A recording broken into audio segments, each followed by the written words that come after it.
हैं माशाल्लाह, लेकिन तहरीक इंसाफ का ऐसा कुछ नहीं है। और वो एक वन मैन शो पार्टी है, और जब वो इंसान कमज़ोर होगा, ख़त्म होगा, जो कि हमें नज़र आ रहा है, तो ये पार्टी टूट के बिखर जाएगी। मुस्लिम लीग नून पे तवज्जो करने की बजाय ज़रा अपनी तवज्जो आप काइंडली अपनी जमात की तरफ करें। और ये जो 15-16 लोगों का कल ग्रुप है जिसने अपनी ही पार्टी के ऊपर तहरीके, वो जो एक अदम एतमाद का जो उन्होंने इजहार किया, अब अपनी पार्टी पे तवज्जो दें, क्योंकि आगे आगे जब इलेक्शन आ रहा है और लोगों को नज़र आ रहा है कि इलेक्शन जनरल इलेक्शन आने वाला है, तो उसके अंदर कोई भी तहरीक इंसाफ की टिकट लेने को तैयार नहीं होगा। तभी आप ये देखेंगे कि ना ये कोई जलसा कर सकते हैं, ना ये अवाम के अंदर जा सकते हैं। जब भी ये इनके वज़रा और ये अवाम के अंदर जाते हैं, इनको बहुत बड़े रिएक्शन का सामना करना पड़ता है। और आगे आगे जो हालात इनके लिए आ रहे हैं, उसके लिए इनको अपनी पार्टी पे तवज्जो देनी चाहिए। मुस्लिम लीग नून को छोड़ दें, उसमें ये तारीख़ी नाकामी और शर्मिंदगी का सामना कर चुके हैं। अल्लाह ताला ने का बड़ा फ़ज़ल है, मुस्लिम लीग नून आज भी पूरी आबोताब के साथ खड़ी है। इन्होंने पूरी 4 साल से हथकंडे आजमा लिए, कुछ कामयाब नहीं हुआ। इंशाअल्लाह ताला अब इनकी अपनी बारी है। क्या ये ज़ाती असद पे अदालत में जाएंगे या मुस्लिम लीग नून इस केस को टेकअप करेगी? नहीं, मुस्लिम लीग नून तो सियासी तौर पे इस केस को टेकअप करती है। जो अग्रीव्ड पार्टी है, जो अफेक्टेड है, ऑब्वियसली कोर्ट तो वही जाएंगे।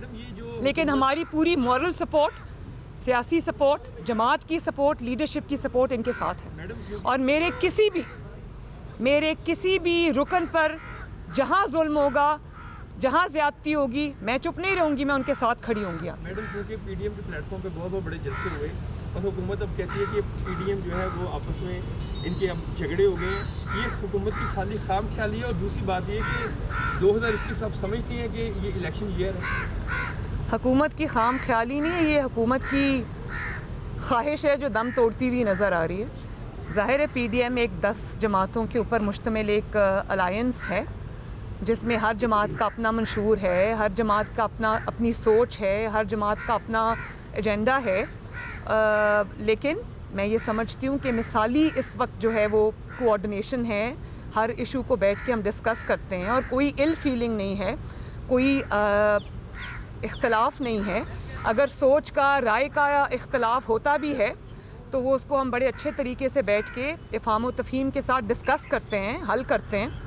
और जहाँ तक हुकूमत का सवाल है, तो हुकूमत की वो क्या कहते हैं ना कि हज़ारों ख्वाहिशें ऐसी कि हर ख्वाहिश पे दम निकले।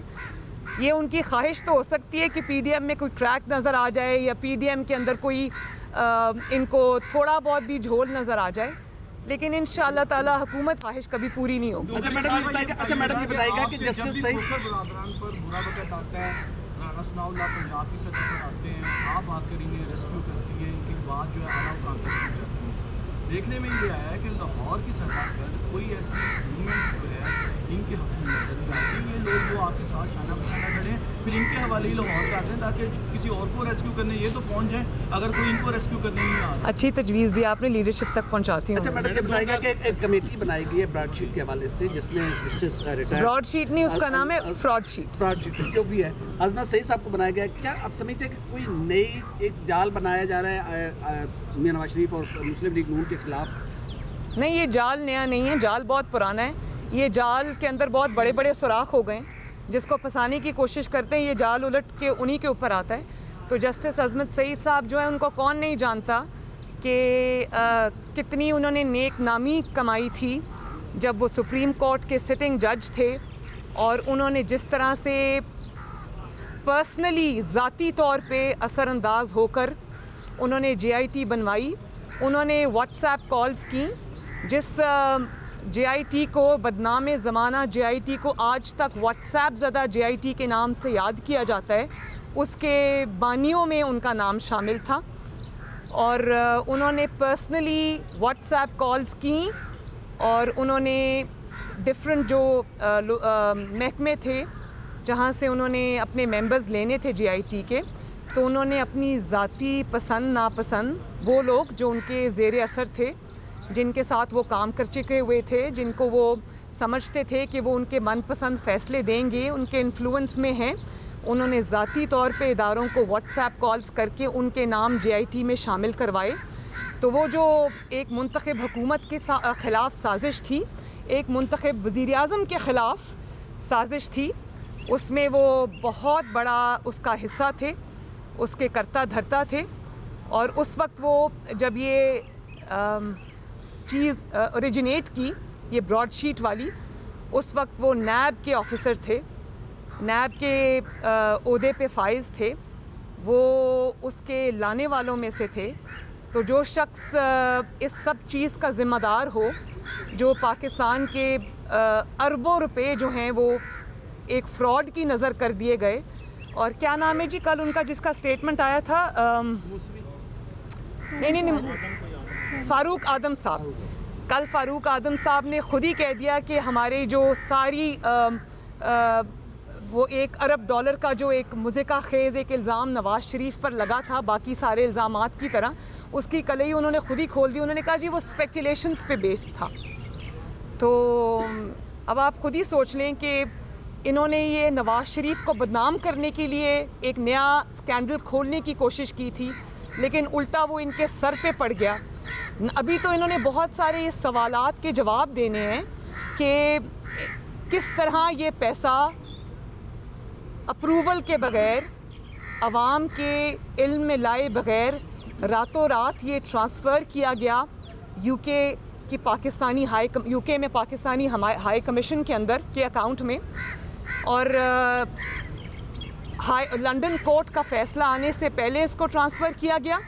पाकिस्तान के अवाम की जो खून पसीने की कमाई है, मैं उसकी बात कर रही हूँ, और इसलिए ट्रांसफ़र किया गया कि आओ और इसको ज़ब्त कर लो, सिर्फ इसलिए कि आप ये नहीं बताना चाहते थे लोगों को कि नवाज़ शरीफ के ख़िलाफ़ जो JIT रिपोर्ट जिसके ऊपर ये बेस था वो गलत थी, और अगर ये हक़ाइक़ सामने आ जाते तो नवाज़ शरीफ एग्ज़ॉनरेट हो जाता।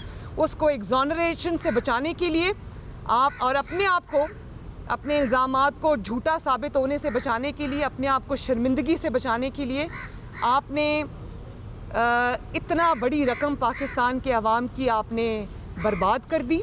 और फिर ना सिर्फ ये कि बर्बाद कर दी, आपके हुकूमत के बड़े बड़े अफसरान वहाँ पे रेस्टोरेंट्स में बैठकर मौसवी साहब से कमीशंस मांग रहे थे। आपने वो तब भी नहीं बख्शा पाकिस्तानी अवाम के पैसे को। तो इन चीज़ों का हिसाब तो आपको देना चाहिए पड़ेगा। और कभी ऐसा हुआ है कि कभी किसी हाई कमीशन के इस तरह से अकाउंट्स जो है वो सीज़ हो जाएं?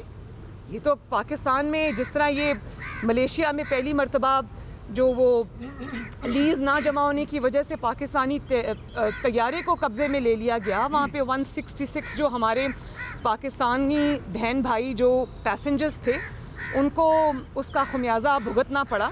और जिस तरह अब यूनाइटेड नेशंस ने ये कह दिया है कि हमारे जो लोग हैं वो पाकिस्तानी एयरलाइंस पे PIA पे सफ़र नहीं करेंगे, इसी तरह आपने हर जगह पाकिस्तान को बदनाम करने में कोई कसर नहीं छोड़ी। लेकिन फ्रॉड शीट के में जितना बड़ा स्कैंडल सामने आया है, और आप अब देखें ये जिसको नालायक आज़म कहते हैं, उसने एक ट्वीट कर दी कि बड़ी ज़ौक़ शौक़ से पहले ब्रॉडशीट को खोल रहे थे, जब पता चला कि ऊपर ही सर पे आ गई है, अपने ही मुंह पर आ गई है, तो ट्वीट की कि मेरा इससे कोई लेना देना नहीं है। आपका लेना देना है, आपको जवाब इसलिए देना पड़ेगा क्योंकि आप इस स्कैंडल के बावजूद उसके करता धरता को प्राइम मिनिस्टर हाउस में बुलाकर उनके साथ मीटिंग्स करते रहे। क्या उन मीटिंग्स में डिस्कस होता, ये आवाम को पता चलना चाहिए। और इंशाअल्लाह ताला एक दिन ये हक़ाइक़ सामने आएंगे।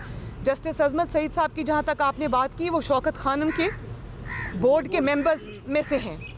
तो ऑब्वियसली जिन्होंने नवाज़ शरीफ के ख़िलाफ़ जो भी इस साजिश में शामिल रहा है, उसको वाजिद ज़िया साहब की तरह और बाकियों की तरह उसको रिवॉर्ड करना तो ज़रूरी है। तो ये अगर रिवॉर्ड करने के लिए किया है तो जो साजिश का एक बहुत बड़ा एलिमेंट है, अगर आप उसी को अपने ख़िलाफ़ तहकीकात करेगा, क्योंकि वो तो इसमें शामिल रहे हैं। तो मेरा तो ख्याल है कि इज़्ज़त से जस्टिस अज़मत सईद साहब को इससे रिक्यूज़ करना चाहिए अपने आप को, और उनको ये कहना चाहिए कि मैं क्योंकि ख़ुद इसमें इन्वॉल्व हूँ इसलिए आप मुझे स्पेयर करें, वरना पाकिस्तान की आवाम के सामने फिर कुछ और हक़ाइक़ जो कि उस वक्त शायद हम नहीं ला सके सामने, फिर वो हमें लाने पड़ेंगे। किस तरह जस्टिस अजमत साहब ने पर्सनली उस वक्त की जो मुस्लिम लीग नून की हुकूमत थी उसके ऑफिसर्स को किस तरह से पर्सनली इन्होंने बुला के डरा के धमकाने की कोशिश की और क्या क्या मैसेजेस दिए, फिर वो तो कौम के सामने चीज़ लानी पड़ेगी हमें। तो बेहतर है अपने आप को रिक्यूज़ करना। मैडम ये बता दीजिएगा कि बिलावल ने एक पीछे एक प्रेस कॉन्फ्रेंस की, उन्होंने इन हाउस तब्दीली की बात की है। क्या नून लीग भी इन हाउस तब्दीली को सपोर्ट करती है? दूसरी ये बता दीजिएगा कि कराची में शादी है बख्तावर की, क्या आपको बुलाएगी और आप जाएंगी वहाँ पर? इन्विटेशन आया आपके पास? देखिए, जहाँ तक बिलावल साहब की तजवीज़ की बात है, जो इन हाउस उन्होंने चेंज की बात की है, मैंने भी वो टीवी पे सुनी है। और अब जब तक पीडीएम का इजलास नहीं होता, उन्होंने कहा कि मैं पीडीएम की क़यादत को मनाऊंगा। तो मैं तो उनको कहती हूँ उनके पास अगर नंबर्स हैं तो ज़रूर शो करें, लेकिन हमें इंतज़ार करना चाहिए पीडीएम के अगले सरबराही इजलास का, जिसमें बिलावल साहब ये अपनी तजवीज़ रखेंगे, जैसा कि उन्होंने कहा है कि वो रखेंगे। तो जब वो ये तजवीज़ पीडीएम के सामने रखेंगे तो ये डिस्कस भी होगी वहाँ पर जो पीडीएम की सारी जमातें डिसाइड करेंगी, वो आपके सबके सामने आ जाएगा। शादी का इन्विटेशन आया आपको? शादी, मेरी नेक ख्वाहिशात, मेरी दुआएं बख्तावर भुट्टो ज़रदारी के साथ हैं। अल्लाह ताला उनको इस नए सफ़र में खुशियाँ दे, उनको आबाद रखे, खुश रखे, मेरी उनके लिए नेक तमन्नाएं हैं। मैडम आखिरी सवाल, ये 2021 जो है ये इलेक्शन ईयर है और जो ब्यूरोक्रेसी इस वक्त नून लीग को इंतकाम का निशाना बना रही है, क्या आप चाहेंगे कि उनके खिलाफ एक कमीशन बने कि ये जो लोग सरकारी अफसरान यूज़ हो रहे हैं आप लोगों के कैंडिडेट्स के खिलाफ कार्रवाई हो? देखें, जहाँ तक ब्यूरोक्रेसी का ताल्लुक है या पुलिस ऑफिसर्स का ताल्लुक है या इंतज़ामिया का ताल्लुक है, वो जितने वो तंग आए हुए हैं इस नालायक और नाअहल हुकूमत से, वो शायद हमें उसका अंदाज़ा नहीं है। उसकी वजह ये है कि ये जो तारीख़ी नाअहली और नालायकी है, उसका निशाना, उसका जो ब्रंट है, वो उनको बेयर करना पड़ता है। और जो पसंद नापसंद की बुनियाद पर यहाँ पर आजकल शहबाज शरीफ साहब जब हुआ करते थे तो मेरिट हुआ करता था, पुलिस ऑफिसर्स की, इंतज़ामिया की जो अपॉइंटमेंट्स हैं वो मेरिट पे हुआ करती थी। लेकिन अब ये होता है कि जहाँ पर ज़रूरत होती है, जैसे जब खोखर बरादरान के ऊपर अटैक करना था, तो ये फिर ये देखा जाता है कि कौन सा जो पुलिस ऑफिसर है या कौन सा जो ओहदेदार है वो बेहतर तरीके से इस्तेमाल हो सकता है। तो वो ये समझते हैं, ब्यूरोक्रेसी भी ये समझती है, पुलिस ऑफिसर्स भी ये समझते हैं कि इंतकाम के लिए वो इस्तेमाल हो रहे हैं और ये ब्रंट जो है वो उनको बेयर करना पड़ेगा। ऑब्वियसली लोग चेहरे देख लेते हैं, पहचान लेते हैं, मार्क कर लेते हैं। तो इस हुकूमत की जो ज़्यादतियाँ हैं, जो इंतकाम है, उसका जो ऑब्वियसली उसका जो ज़िम्मेदार है इनको ठहराया जाएगा। तो ये इनको भी ज़रा सोच समझ के गवर्नमेंट के अहकामात को मानना चाहिए, क्योंकि ये इल्ज़ाम सारा इनके ऊपर भी आएगा। लेकिन वो ख़ुद भी बहुत तंग है, मैं ये जानती हूँ। भाई का प्लॉट, जो बहनोई का प्लॉट हो, कुछ हो, कहीं पर जलसा हो, कहीं पर बाई इलेक्शन हो, पूरी इंतज़ामिया वहाँ की तब्दील हो जाती है। तो ये जो अपॉइंटमेंट्स होती है ना प्रोफेशनल ऑफिसर्स की, वो इन बुनियादों पर जब की जाएंगी तो ऑब्वियसली उनका करियर अफेक्ट होता है। और सबसे ज़्यादा आई थिंक अफेक्टेड जो हैं वो पंजाब की ब्यूरोक्रेसी है। अच्छा, पीडीएम के जो आने वाला इजलास, मेरी हमदर्दियाँ ब्यूरोक्रेसी के साथ हैं। 4 फरवरी को जो पीडीएम का इजलास हो रहा है उसमें कितने नुकात डिस्कस किए जाए, क्योंकि सारा प्रोसेस हो गया, इस्तीफे और लॉन्ग मार्च रह गए और तनकीद भी की जा रही है कि शायद इस पे इत्तेफाक और कंसेंसस नहीं हो पा रहा। किस चीज़ के ऊपर?